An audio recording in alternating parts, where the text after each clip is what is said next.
ईश्वर की प्यारी संतानों के रूप में मेरे निज आत्मा उस आंतरिक प्रकाश की खोज करो जो सदा शांत है और सभी दुखों से। तो योग इस दिशा में शिखर पर है। सबसे पहला कार्य योग का यही है कि आप केंद्रित हो जाएं। उस दीक्षा का अर्थ यही होता है। दीक्षा का अर्थ है वो बीज आपके अंदर डाल दिया है जिससे आप केंद्रित हो सकेंगे। लेकिन बीज कितना भी श्रेष्ठतम हो, बीज कितना भी सुंदर हो, यदि आप एक पत्थर पर उसको रख करके बैठे रहें और बैठ करके हिमालय और क्या कहते हैं हनुमान चालीसा भी पढ़ते रहें तो उसमें कोई अंकुर नहीं आते। बीज भी तभी वृक्ष बनता है जब उसको उपयुक्त भूमि मिलती है। तो गुरु जब मंत्र देता है तो वो बीज है। और वृक्ष कब बनेगा? जब उसके साथ आपका आचरण भी जुड़ेगा, अन्यथा बीज सड़ जाएगा, बीज नष्ट हो जाएगा। ज्ञान को आचरण से अलग नहीं कर सकते। यदि ऐसा कोई सोचता है तो वो मूढ़ है। तो मंत्र के पीछे एक बहुत बड़ा रहस्य छुपा हुआ था, शायद आपने कभी सोचा नहीं होगा। मनुष्य का एक दोष है। क्या दोष है? कि वो किसी बात को गुप्त नहीं रख सकता। कहीं अखबार में कोई बात आ जाए, आपके अहंकार के अनुकूल होती हो, आप 10 जगह फोन कर दोगे। हाँ सुना, पड़ोस में कोई घटना घट गई हो, वहां क्या हुआ उससे कोई मतलब नहीं, सायंकाल तक आप उसको कहां तक पहुंचा दोगे। वो बात आगे से आगे, आगे से आगे उसकी फसल बढ़ती चली जाती है। तो दूसरों को गिराने के लिए, दूसरों की निंदा करने के लिए, अपने अहंकार को भोजन देने के लिए मनुष्य कभी भी अपनी बातों को गुप्त नहीं रख सकता।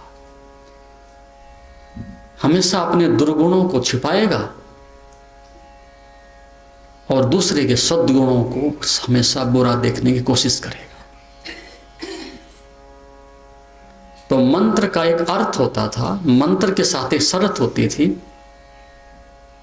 गुरु एक शर्त लगा देता था कि जब तक सत्य घटित ना हो जाए, जब तक केंद्र ना मिल जाए, जब तक मंजिल ना आ जाए, आप किसी को बताओगे नहीं। कुछ लोग सोचते हैं किसी को मंत्र बता दिया तो हम पात्र नहीं थे इसलिए मना किया है, दूसरे को बता देंगे पाप लग जाएगा इसलिए मना किया। इससे कोई मतलब नहीं। उसके अंदर सबसे बड़ी रहस्यात्मक बात यह थी कि जैसे मां बच्चे को गर्भ में रखती है, सुरक्षित रखती है, श्रद्धा से रखती है, स्वीकृति से रखती है, प्रेम से रखती है, तभी तो विकसित होता है। प्राय जो बच्चे अपंग होते हैं, प्राय जो बच्चे मंद बुद्धि होते हैं, प्राय जो बच्चे संस्कारहीन होते हैं, आज नहीं विज्ञान कल वहां पहुंचेगा। मां की सहमति नहीं थी या पिता की नहीं थी, उनकी आत्मीयता नहीं थी, उनका प्रेम नहीं था, उनके मन में कहीं ना कहीं जरूर कोई फ्रस्ट्रेशन रही थी और वो बीच में अतिथि कहीं से आ गया, अनचाहा, अनकल्टिवेटेड। वो आ गया लेकिन हमारे मन में भाव नहीं था, अनवांटेड। अधिकांश जो भी बच्चे आ रहे हैं वो बच्चे आपकी प्रार्थना से नहीं आ रहे, वो बच्चे आपके प्रेम से नहीं आ रहे, वो बच्चे आपकी स्वीकृति से नहीं आ रहे, वो बिना बुलाए हुए मेहमान हैं। इस प्रकार के मेहमान की क्या सेवा करोगे आप? इसलिए वो संतति इतनी श्रेष्ठ नहीं होती, क्योंकि पहले ही कदम पर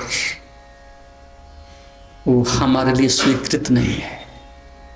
और अतीत में जो भारत इतना समृद्ध रहा है मनुष्यता की दृष्टि से, मनुष्यता के शिखर पर, उसके पीछे कारण ही यही रहा है कि यदि कोई श्रेष्ठतम कार्य मनुष्य के लिए हुआ करता था तो ये होता था कि मेरे द्वारा किसी श्रेष्ठ संतान का सृजन हो जाए।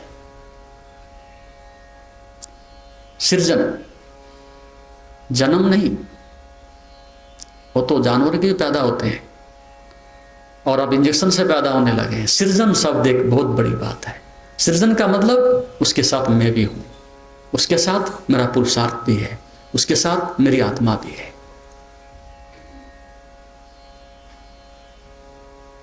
तो वो बात समाप्त हो चुकी है। हमारे लिए हमारी वासना महत्वपूर्ण है, बच्चा हमारे लिए महत्वपूर्ण नहीं है। और वासनात्मक दृष्टिकोण से आया हुआ बच्चा महान कैसे बनेगा, साधु कैसे बनेगा, भ्रष्टाचार से मुक्त कैसे होगा, उसके पास प्रज्ञा कहां से होगी, नहीं हो सकती। तो वो विज्ञान तो पृथ्वी से विलुप्त हो गया, खो गया है। तो श्रेष्ठ संतान, उसके पीछे हमारा उस प्रकार का भाव और संस्कार होना चाहिए। तो गुरु कहता है 3 दिन उसको गर्भ में रखता है। 3 दिन गर्भ में रखने का अर्थ यही है कि 3 दिन के बाद उस मंत्र के साथ उनका प्रेम जुड़ जाता है। जब भी कोई अतिथि आता है, कहीं भी आप यात्रा करने जाते हो, एक नियम रहा है भाई 3 दिन का मेहमान है। पूरे भारत में कहीं जाओ, कहते हैं भी 3 दिन का मेहमान होता है, चौथे दिन अलाउड नहीं होता, वो रह जाए तो बेईमान है। 3 दिन का अर्थ यह है किसी भी चीज के साथ में अटैचमेंट पैदा करने के लिए, साइकोलॉजिकल, किसी भी चीज के साथ मोह पैदा करने के लिए 3 दिन मन को लगते हैं। सामान्यतः 3 दिन में वो जुड़ जाएगा, उस परिवार से जुड़ जाएगा, उनके मकान से जुड़ जाएगा, उनकी जमीन से जुड़ जाएगा, उनकी गाड़ी से जुड़ जाएगा। तो हम लोगों ने,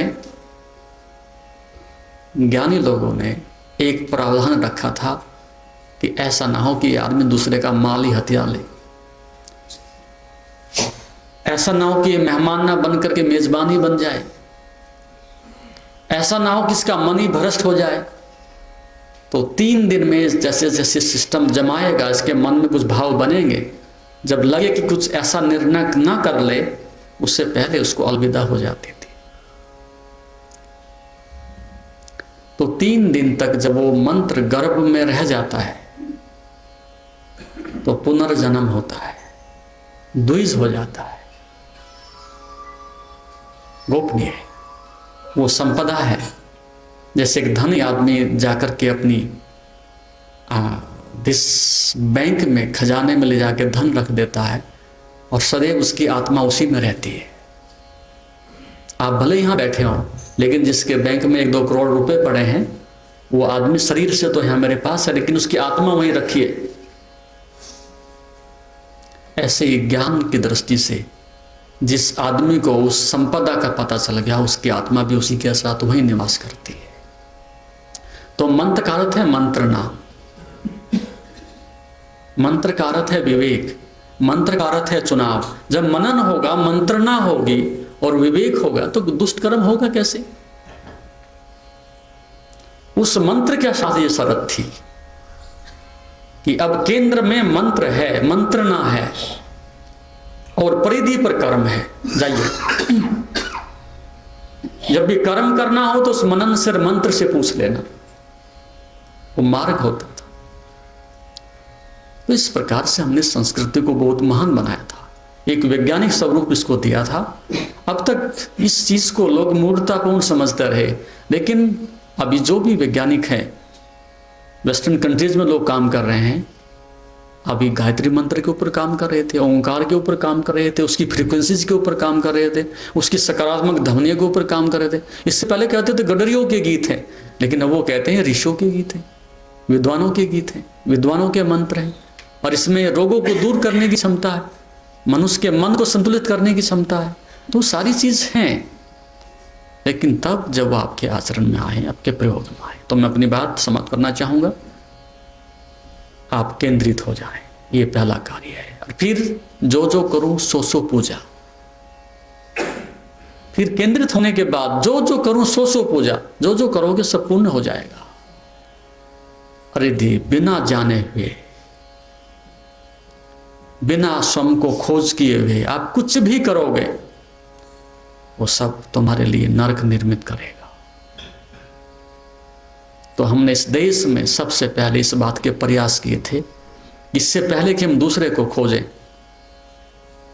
इससे पहले कि हम पदार्थ की खोज करें, हमें पहले स्वयं की खोज कर लेनी चाहिए।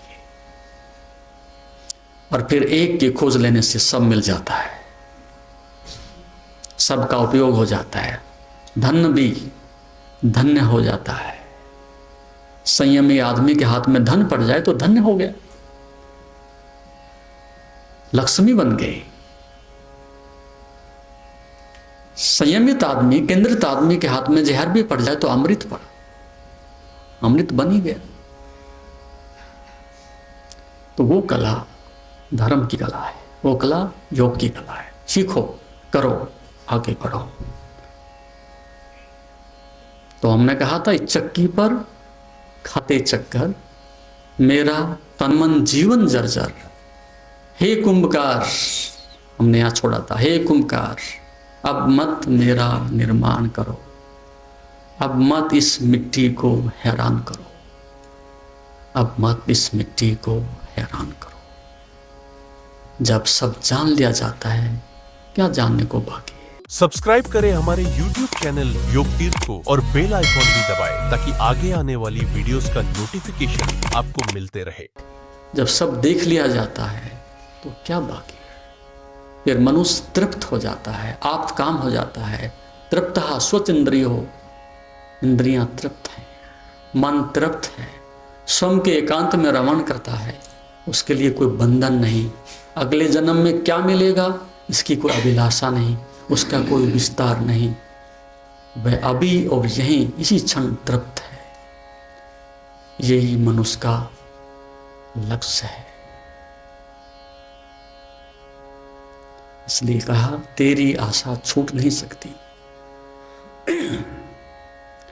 तेरी आशा छूट नहीं सकती, तेरे दर की सिवाय को दर ही नहीं है। क्या समझते हो? तेरी आशा छूट नहीं सकती, उस परम सत्य के लिए कहा जा रहा है, उस परमात्मा के लिए कहा जा रहा है। तेरी आशा छूट नहीं सकती, तेरे दर की सिवाय दर ही नहीं है। और क्या जानने को बाकी है, आपको दिल लगा के देख लिया, उस एक के देख लेने से सब तृप्त हो जाता है, सब शांत हो जाता है। ओम शांति। जैसा कि आप जानते हैं, शरीर को स्वस्थ और मन को शांत बनाने के लिए योग ही एकमात्र साधन है। जीवन को योगमय बनाने के लिए व योग दर्शन के मर्म को आत्मसात करने हेतु गुरुदेव के आशीर्वचनों को श्रवण करें। उनके द्वारा दिया गया मार्गदर्शन आपके जीवन में सकारात्मक बदलाव लाएगा। अगर आप पतंजलि योग दर्शन सीखना चाहते हैं और इस प्राचीन ज्ञान को अपने जीवन में शामिल करना चाहते हैं तो हमसे संपर्क करें। हमारे योग सत्र न केवल आपके शरीर को स्वस्थ बनाएंगे बल्कि आपके मन और आत्मा को भी संतुलित करेंगे। अधिक जानकारी के लिए हमें नीचे दिए गए विवरणों पर संपर्क करें। हमारे साथ इस योग यात्रा की शुरुआत करें और अपने जीवन को शांति और सकारात्मक ऊर्जा से भरें। धन्यवाद। आपका दिन शुभ हो। ओम नमस्ते।